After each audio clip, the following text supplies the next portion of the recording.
সত্য কথা বলতে আল্লাহ বলছে বান্দারে বেহেশতের ভয়ে নামাজ পড়ে মুনাফিক, দোজকের ভয়ে নামাজ পড়ে কাফের।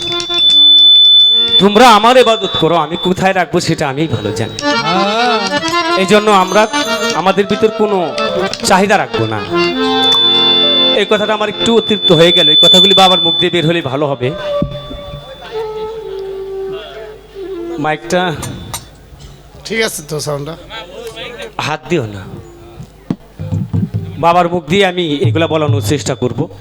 আমরা কি করে গেলে দুনিয়া থেকে আমরা সেই খোদাত আল্লাহর নৈকট্য লাভ করতে পারবো, ওলিদের সহবতে মহব্বতে থাকতে পারবো, আমাদের জীবন দশা আমরা কিভাবে গঠন করব। তাই সেই কথাগুলি আজকে বাবাকে দিয়ে বলাবো। ইনশাল্লাহ আপনারা আমার জন্য দোয়া রাখবেন। আমি একটি গান পরিবেশন করে বসবো, বাবা গান করবে, আমাদের নেতারা চলে যাবে বোধ হয়, আগে বলছে।